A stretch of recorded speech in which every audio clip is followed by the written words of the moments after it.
A chance to escape Murdoch'sembrace. The dominant highway of this international chief executive, Rebecca brought the ceremony took place by leg at a country estate. I stood next to Day60-achancetoescapemurdoch'sembrace while Paul Duck, Daily Mail editor, was a few yards away. Murdoch was closer to the action. David Cameron hung back up the slope. Gordon Brown, then Prime Minister, arrived late, with all eyes turned to as he walked down to the lake. At the reception, I had a brief conversation with Mr. Cameron. I said I hoped he would not win the upcoming election, but that if we did, and if we wanted to act and improve political debate and standard in the press, I would support him. Most of the time, the journalists in me had known that the relationship between politics and the media was not serving the public, but it was my first-hand experience of this developing culture of abuse and negativity that convinced me Britain's press and 24-hour news were making it more difficult for left leaders to govern. It's got worse, hasn't it? He said. I replied that he'd be a much stronger prime minister were he to take office, not feeling he owed anything to the big media groups.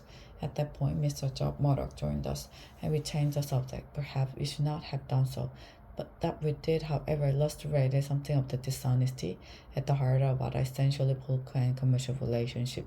It is not easy to do what Ed Miliband, Labour leader, did last week, making himself an enemy of some of the media's most powerful forces. He was right that Labour got too close to News International, but he was also right that given the media bias against it, he knew why we tried to level the playing field. In my own defense, and as my diary shows, I argued for some years with Tony Blair that we needed to act on the culture of our media. At one point, he ticked me up, asking that I not make my views so obvious in front of Mr. Murdoch, his son James, and Lassington, then chief executive of News International.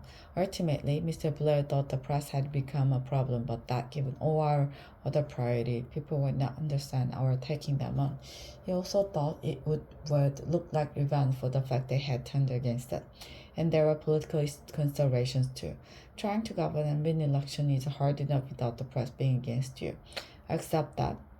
For all of us, at times media support was something we created at the expense of positions of principle on media issues, but that trap has now been sprung. The latest revelation had forced the police, News International, and the government to act. The police will now be more vigorous. News International will continue with their kamikaze crisis management, which one day will be studied as a textbook case of how not to do it.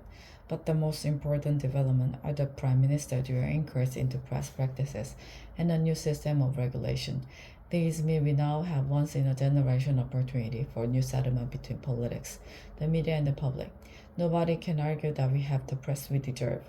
Pressured by technological change, a dominant strain of Britain's media has gone into a spiral of decline, in which this scandal is only the most dramatic development. Mr. Cameron did not look comfortable announcing the reviews. He has personal relationship at stake, and given it hired Andy Curson as his communications director, his judgment is too. Already the backlash from part of the press has begun, as they seek to maintain that anything but too-slip self-regulation is an assault on the free press. But Mr. Cameron must stand back from all of that and ask himself what is the right thing to do. He did some of it last Friday. The judicial inquiry should be far-reaching. The news of the wall is far from alone the use of dubious and illegal practices.